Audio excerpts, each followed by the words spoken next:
Assalamualaikum warahmatullahi wabarakatuh. Baiklah, pada pertemuan ini kita akan membahas tentang penyelenggaraan penanggulangan bencana. Penyelenggaraan penanggulangan bencana terdiri atas 3 tahap, yaitu yang pertama adalah pra-bencana, saat tanggap darurat, dan pasca bencana. Nah, kita bahas satu persatu ya. Ada pra-bencana. Pra-bencana ini meliputi yaitunya ada situasi tidak terjadi bencana dan situasi terdapat potensi terjadi bencana. Jadi kita lakukan yaitu sebelum terjadi bencana dan saat adanya potensi terjadinya bencana. Nah, dalam situasi tidak terjadinya bencana ini, ada yang pertama itu perencanaan penanggulangan bencana. Perencanaan penanggulangan bencana itu meliputi antara lain yang pertama adalah pengenalan dan pengkajian ancaman bencana. Jadi di sini kita lihat bagaimana ancaman bencana itu besar atau tidaknya. Yang kedua adalah pemahaman tentang kerentanan masyarakat. Jadi kita bahas bagaimana rentan tidak terhadap masyarakatnya, tahu tidak masyarakatnya. Selanjutnya itu analisis kemungkinan dampak bencana. Jadi apa yang akan terjadi nantinya? Kalau tsunami berarti akan banyak nanti kematian, apa dampaknya? Ekonomi merosot, apalagi yang lainnya. Selanjutnya itu pilihan tindakan pengurangan risiko bencana. Jadi apa saja tindakan untuk mengurangi risiko bencana ini? Misalnya kita nanti menganjurkan apabila gempa langsung pergi ke tempat yang lebih tinggi. Nah, selanjutnya ada penentuan mekanisme kesiapan dan penanggulangan dampak bencana. Jadi kita berikanlah bagaimana kesiapsiagaan kita terhadap bencana dan bagaimana penanggulangannya nanti apabila terjadi bencana. Itu yang kita berikan ke masyarakat. Selanjutnya adalah alokasi tugas kewenangan dan sumber daya yang tersedia. Jadi kita menyediakan berapa banyak nanti keuangan yang kita butuhkan, berapa nanti sumber daya baik SDM yang kita butuhkan gitu. Selanjutnya adalah pengurangan risiko bencana. Nah, untuk pengurangan risiko bencana ini ada kegiatan yang pertama adalah pengenalan dan pemantauan risiko bencana. Jadi kita lihat bagaimana pemantauan selanjutnya untuk bencana ini. Selanjutnya adalah perencanaan partisipasi penanggulangan bencana. Apa yang akan kita lakukan saat terjadinya bencana ini. Selanjutnya adalah pengembangan budaya sadar bencana. Jadi di sini kita ajarkan ke masyarakat itu untuk telah sadar akan bencana. Misalnya tidak buang sampah, tidak tebang pohon sembarangan, selalu menjaga kebersihan lingkungan, seperti itu. Selanjutnya itu peningkatan komitmen terhadap pelaku penanggulangan bencana. Jadi kita ajak masyarakat untuk lebih hidup bersih dan sehat. Selanjutnya baru melakukan penerapan upaya fisik, non-fisik, dan pengaturan penanggulangan bencana. Baiklah, disinilah baru kita bikin bagaimana cara menerapkan peraturan penanggulangan bencana tersebut. Selanjutnya adalah pencegahan. Pencegahan di sini ada yang pertama ada identifikasi. Nah, identifikasi ini adalah dapat merupakan pengenalan secara pasti terhadap sumber bahaya atau ancaman bahaya. Jadi kita lihat dulu bagaimana sumber bahaya itu, ini bahayanya bagaimana, ini berpotensi bisa terjadinya kematian atau tidak gitu. Misalnya gempa ini bagaimana, apakah gempa ini bisa berpotensi tsunami atau tidak gitu. Banjir, apakah banjir ini bisa nanti menyebabkan kematian, bisa nggak nanti banjirnya itu datang secara tiba-tiba, bagaimana dengan masyarakatnya nanti. Selanjutnya adalah kontrol. Kontrol di sini maksudnya itu penguasaan dan pengelolaan sumber daya alam yang secara tiba-tiba dan atau berangsur berpotensi menjadi sumber bahaya bencana. Jadi kita lihat apakah yang pertamanya gempa, apakah berbahaya tidak nanti, apakah bisa menimbulkan tsunami atau tidak. Saat ini kita lihat bencana yang ada yaitu corona. Nah, corona ini bisa nggak menyebabkan nanti masalah yang besar atau menyebabkan beberapa kematian. Nah, ternyata benar. Setelah dilihat ternyata pandemi ini bisa mengakibatkan beberapa satu orang yang kena, bisa orang lain yang kena jadinya. Jadi satu orang bisa membawa beberapa orang gitu. Selanjutnya adalah pemantauan teknologi. Nah, pemantauan teknologi akan berangsur berpotensi menjadi sumber ancaman atau bahaya bencana. Di sini dilihat dari perkembangan teknologi kita. Selanjutnya adalah penataan ruang dan pengolahan lingkungan hidup. Dan setelah itu ada penguatan kesehatan sosial masyarakat. Jadi kita lebih meningkatkan sosial di dalam masyarakat tersebut. Nah, dalam situasi tidak terjadinya bencana ini ada pemaduan dalam perencanaan pembangunan. Nah, ini dilakukan dengan cara mencantumkan unsur-unsur rencana penanggulangan bencana ke dalam rencana pengembangan pusat dan daerah. Selanjutnya yaitu ada persyaratan analisis risiko bencana, di mana di sini yaitu disusun dan ditetapkan oleh Badan Nasional Penanggulangan Bencana, dan ini lebih disahkan oleh pemerintah. Ada lagi pelaksanaan dan penegakan rencana tata ruang. Kalau pelaksanaan dan penegakan rencana tata ruang ini tujuannya adalah untuk mengurangi risiko bencana yang mencakup pemberlakuan peraturan tentang penataan ruang, standar kesehatan, keselamatan, dan penetapan sanksi terhadap pelanggar. Jadi kita berikan sanksi terhadap pelanggar. Seperti sekarang pandemi, kita melakukan PSBB. Nah, apabila kita keluar rumah nanti apa sanksinya? Apabila kita ke tempat daerah yang lebih tinggi atau zona merah, apa sanksinya gitu? Boleh atau tidaknya? Apabila kita keluar rumah tidak boleh menggonceng bawa motor itu 2 orang, kecuali dia 1 kakak. Nah, sekarang kalau mereka berbeda kakak, apa sanksinya? Jadi kita terapkan sanksinya. Selanjutnya itu adalah pendidikan dan pelatihan. Nah, pendidikan dan pelatihan ini kita memberikan pendidikannya, kita beri penyuluhannya kepada masyarakat. Selanjutnya adalah persyaratan dan teknis penanggulangan bencana. Jadi kita berikan bagaimana persyaratan dalam penanggulangan bencana ini. Nah, ini dilaksanakan semuanya oleh pemerintah. Nah, dalam situasi terhadap potensi terjadi bencana ini ada yang pertama adalah kesiapsiagaan. Nah, kesiapsiagaan itu dimulai dari saya dan Anda. Nah, itu. Kesiapsiagaan ini apa yang kita lakukan? Yang pertama kita lakukan yaitu penyusunan dan uji coba rencana penanggulangan kedaruratan bencana. Jadi kita lakukan uji coba penanggulangan bencana ini. Yang kedua, pengorganisasian, pemasangan, dan pengujian sistem peringatan dini. Seperti kita sekarang apabila ada tsunami akan ada beberapa yang menginfokan seperti BMKG menginfokan atau nanti ada di handphone kalau seandainya tsunami ada peringatan buat kita. Selanjutnya yaitu yang ketiga adalah penyediaan dan penyiapan barang pasokan kebutuhan dasar. Nah, ini sering terjadi di masyarakat yang apabila tidak ada ketika bencana tiba-tiba untuk makan susah, kebutuhan dasar ini susah gitu. Jadi kita lebih dulu menyediakan penyiapan barang pasokan kebutuhan dasarnya.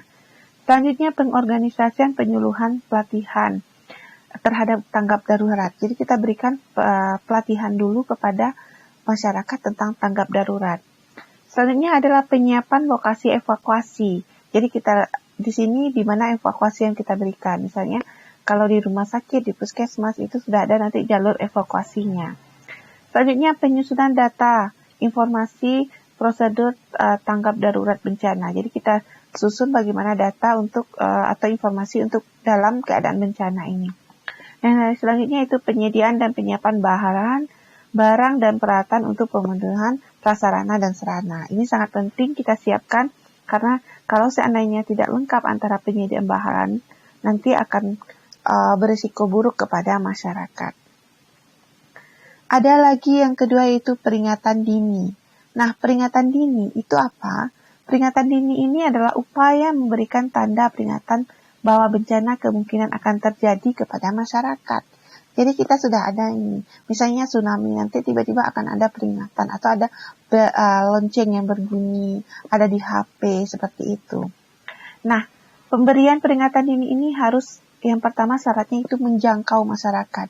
Jadi kalau seandainya kita melakukan peringatan dini ini hanya di satu tempat saja, tidak terdengar oleh masyarakat, maka tidak ada gunanya. Selanjutnya itu segera. Nah, ini yang paling penting. Kalau seandainya peringatan dini itu lambat kita lakukan, maka akan dulu terjadi bencananya. Jadi kita harus segera melakukan peringatan dini. Selanjutnya ada tegas, tidak membingungkan. Jangan informasinya nanti tsunami, seseorang si A mengatakan tsunami, si B mengatakan tidak. Jadi informasi itu harus akurat. Selanjutnya itu ya bersifat resmi, harus ada dari pemerintahnya. Selanjutnya yaitu adalah mitigasi bencana. Apa itu mitigasi bencana? Nah, ini mitigasi bencana ini merupakan sesuatu untuk mengurangi risiko terjadinya bencana melalui pembangunan fisik maupun penyadaran dan peningkatan kemampuan menghadapi bencana. Jadi, upaya untuk menanggulangi bencana itulah disebut dengan mitigasi bencana. Nah, upaya ini untuk meminimalkan dampak yang timbul oleh bencana. Yang dampaknya itu antara lain adalah dampak penataan ruang, dampak pengaturan pembangunan, infrastruktur, dampak pendidikan, penyuluhan, dan pelatihan. Nah, seperti sekarang pandemi ini dampaknya sangat banyak. Dampak kepada ekonomi orang, ekonomi masyarakat, pendidikan, seperti pendidikan sekarang yang telah lulus susah untuk mendaftar sekolahnya, yang seperti sekarang yang kita kuliah susah gitu. Atau penyuluhan, jadi penyuluhan pun kita tidak bisa secara langsung, kita mulainya harus dengan gadget atau dengan informasi yang tidak berhubungan kontak secara langsung begitu. Nah, dalam situasi terhadap potensi terjadinya bencana ini, bentuk mitigasi itu ada dua. Yang pertama adalah mitigasi struktural dan mitigasi non-struktural. Apa itu mitigasi struktural? Nah, mitigasi struktural itu contohnya berupa bendungan, tunggul sungai, atau kita mencek dam yang ada gitu. Kalau mitigasi non-struktural itu lebih kepada peraturan, penata ruangan, dan pelatihan atau penyuluhan yang diberikan. Nah, ini contohnya misalnya melarang pembakaran hutan dalam perladangan. Selanjutnya melarang penambangan batu di daerah yang curam. Nah, ini adalah contoh dari mitigasi itu. Selanjutnya ada tanggap darurat. Nah, apa itu tanggap darurat? Tanggap darurat itu merupakan serangkaian kegiatan yang dilakukan dengan segera pada saat terjadinya bencana. Nah, tanggap darurat ini langsung kita lakukan saat terjadinya bencana tersebut. Nah, ini gunanya untuk agar tidak adanya nanti banyak korban gitu. Jadi cepat evakuasi korbannya. Misalnya kalau kebakaran cepat untuk korbannya, dan apabila ada benda-benda yang diambil seperti itu. Dan pada tanggap darurat ini ada kebutuhan dasar, perlindungan, pengurusan, pengungsi, penyelamatan, dan semuanya dilakukan di tanggap darurat ini. Nah, tanggap darurat ini adalah upaya yang dilakukan segera pada saat terjadinya bencana. Nah, kenapa ini terjadi? Tujuannya adalah untuk menanggulangi dampak yang ditimbulkan, terutama berupa penyelamatan korban dan harta benda, evakuasi dan pengungsian. Nah, saat tanggap darurat inilah cepat kita laksanakan. Cepat didirikan tenda, evakuasi apabila ada yang meninggal, seperti itu. Sekarang tanggap daruratnya setiap daerah itu selalu mengecek suhu tubuh setiap orang yang masuk. Dan setiap ODP selalu untuk mengisolasi diri. Apabila udah terkena satu orang, nanti langsung satu keluarga itu untuk diperiksa atau orang terdekatnya untuk dilakukan pemeriksaan, seperti itu. Nah, contoh tanggap darurat dalam suatu proses kebakaran atau peledakan di lingkungan industri itu yaitu memadamkan kebakaran atau peledakan, menyelamatkan manusia, menyelamatkan harta, benda dan dokumen penting, perlindungan masyarakat umum. Nah, seperti itu contohnya kalau di lingkungan industri. Nah, selanjutnya adalah penanggulangan bencana pada saat tanggap darurat. Apa yang kita lakukan? Yang pertama yaitu pengkajian secara tepat terhadap lokasi kerusakan dan sumber daya. Nah, Untuk pengkajian ini yang kita lihat yang pertama adalah cakupan lokasi bencananya, jumlah korbannya, kerusakan sarananya, gangguan terhadap fungsi pelayanan umum serta pemerintahnya, dan kemampuan sumber daya alam maupun buatan. Jadi ini yang kita lakukan saat pengkajian pada lokasi kerusakan dan sumber daya ini. Selanjutnya yaitu ada penentuan status keadaan darurat. Nah, penentuan status keadaan darurat ini ke siapa kita berlakukan, yaitu pemerintah sesuai dengan skala bencananya. Kalau skala nasional itu presiden, kalau provinsi yaitu gubernur, kabupaten atau kota yaitunya adalah bupati. Selanjutnya adalah penyelamatan dan evakuasi masyarakat terkena bencana. Nah, evakuasi masyarakat terhadap bencana ini seperti yang kita lihat di gambar, kita dapat melakukan pencarian dan penyelamatan korban, pertolongan darurat, dan melakukan evakuasi. Ini yang kita lakukan ketika masyarakat terkena bencana. Selanjutnya yaitu ada pemenuhan kebutuhan dasar. Nah, pemenuhan kebutuhan dasar ini dapat kita lihat yang pertama pelayanan kesehatannya, kebutuhan air bersihnya, pangannya, sandangnya, pelayanan psikososialnya, dan penampungan di tempat hunian. Itu yang kita lihat, tendanya bagus atau tidak gitu. Selanjutnya ada perlindungan terhadap kelompok rentan. Nah, perlindungan terhadap kelompok rentan ini yaitunya berupa penyelamatan evakuasi, pengamanan, pelayanan kesehatan. Nah, kelompok rentan ini terdiri dari balita, bayi, anak-anak, ibu yang menyusui atau ibu hamil, penyandang catat, orang lanjut lansia. Jadi siapa yang kita dahulukan? Ya mereka ini yang kita dahulukan untuk bagi mereka yang rentan. Seperti sekarang, apabila orang itu di atas umurnya 50 tahun ke atas, maka dia akan berisiko nanti apabila terkena pandemi ini, gitu, seperti itu. Selanjutnya ada lagi yaitu pasca bencana.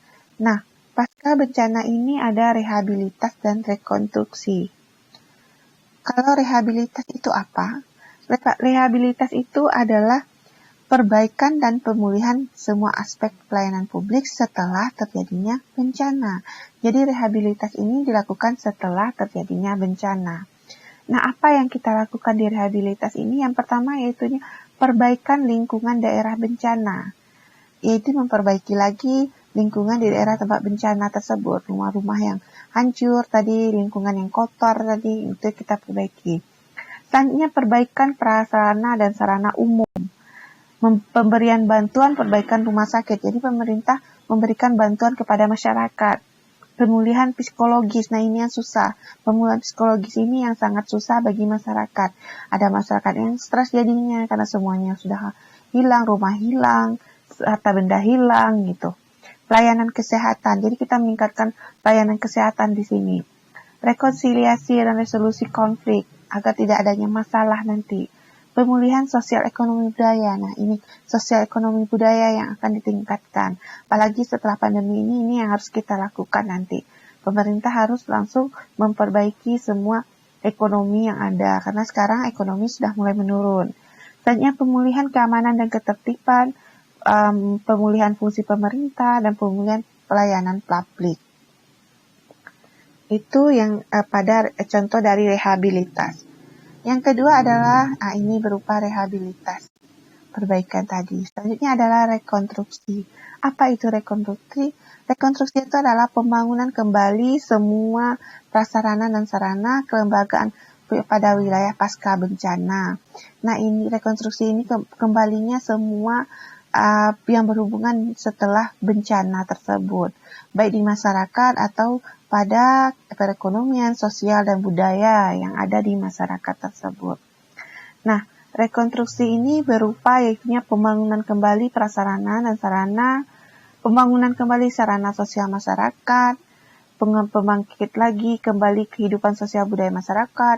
Masa sekarang kita setelah pandemi ini kita sholat lagi ke masjid, kita bisa silaturahmi lagi ke rumah-rumah keluarga, tetangga gitu. Penerapan rancang bangunan yang tepat, partisipasi dan peran lembaga dalam organisasi masyarakat baik dunia dan usaha dari masyarakatnya. Baiklah, sampai di situ pertemuan kita pada hari ini. Saya akhiri dengan Assalamualaikum warahmatullahi wabarakatuh.